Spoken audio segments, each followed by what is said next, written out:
ওসমান হাদির হত্যার বিচার না হওয়ার প্রথমত ব্যর্থতার দায় আমি গত যে অন্তর্বর্তীকালীন সরকার, এই সরকারকে দেব। এই সরকার এই হত্যার বিচার করতে চরমভাবে ব্যর্থতার পরিচয় দিয়েছেন, মারাত্মকভাবে ব্যর্থতার পরিচয় দিয়েছেন। ওই সময়কার স্বরাষ্ট্র উপদেষ্টা, আইন উপদেষ্টা বা অন্যান্য যারা দায়িত্বে ছিলেন। ওসমান হাদি সেও একটা আলোচিত মুখ, আমাদের সহযোদ্ধা। তাকে যেভাবে নির্মমভাবে গুলি করে হত্যা করা হয়েছে, শুধু বাংলাদেশ না, সারা বিশ্বের যেখানে যেখানে আমাদের বাংলা ভাষাভাষী লোক রয়েছেন, সবার হৃদয়ে নাড়া দিয়েছে সেই ঘটনা।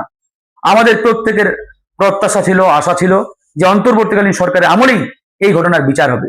কিন্তু বাস্তবিক অর্থে আমরা দেখেছি যে আসলে সেই ঘটনার বিচার তারা করতে পারে নাই। নানা কারণে, নানাভাবে এটাকে অ্যাভয়েড করা হয়েছে, স্কিপ করা হয়েছে। এক পর্যায়ে তার ভাইকে চাকরি দেওয়া হয়েছে।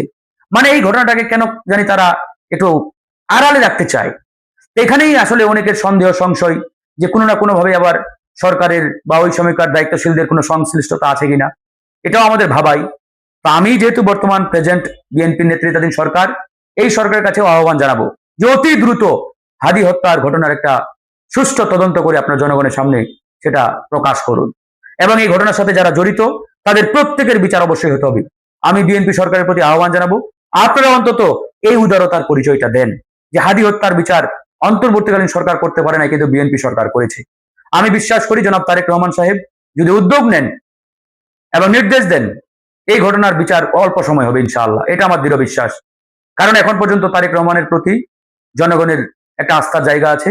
তিনি ইতিমধ্যে যে উদারতার পরিচয় দিচ্ছেন, ইতিবাচক রাজনৈতিক কর্মকাণ্ড শুরু করেছেন, আমার দৃঢ় বিশ্বাস তিনি যদি উদ্যোগ নেন অবশ্যই এই ঘটনার বিচার হবে।